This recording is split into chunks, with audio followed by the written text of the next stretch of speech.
I have a very complicated relationship with fall, or the autumn season. On the one hand, I can't help but admire and marvel at the beautiful landscape it brings, especially here in the Blue Ridge Mountains where the many species of deciduous trees create an interesting mix of colors. During fall foliage, the leaves of the beech tree goes from yellow to orange, dogwood from red to maroon, hickory from gold to bronze, red maple to brilliant scarlet, sugar maple to bright orange, and the tulip poplar to golden yellow. The weather is also perfect. Not too cold, as in the winter, and not too hot, as in the summer. So yes, I will say the view, the temperature, and the overall constitution of the season is aesthetically pleasing.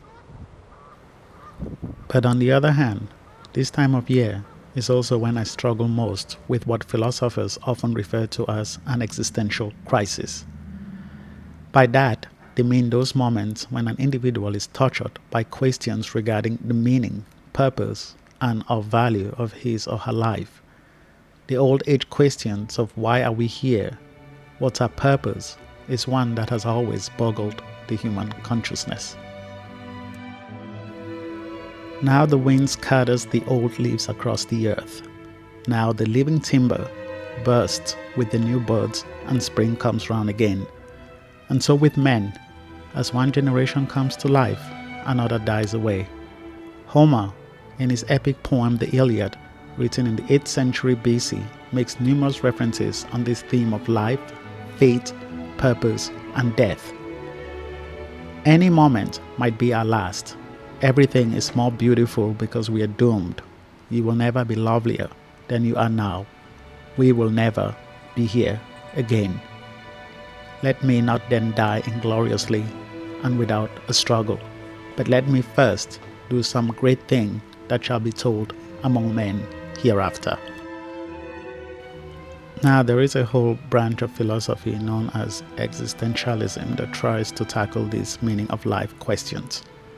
Great minds like Soren Kierkegaard, Albert Camus, Fyodor Dostoevsky, Jean-Paul Sartre, Friedrich Nietzsche, and others have made contributions on the subject.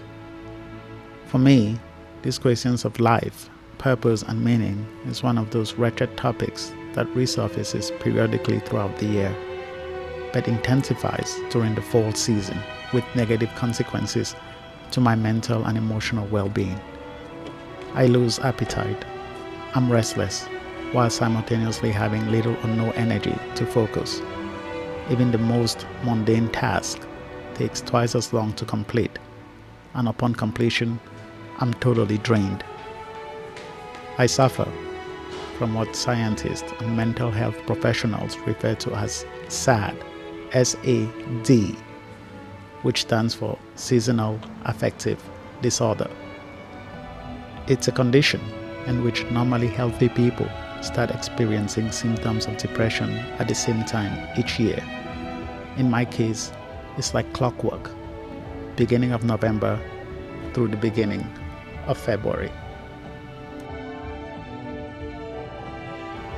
It's a difficult time of year, a period where I feel compelled to work harder just to maintain my normal routine. Those who suffer from SAD are affected differently. Like with most mental health issues, I imagine that it's more severe on some than with others. In my case, road trips and long drives away from my habitual environment helps a little, though it's by no means a cure.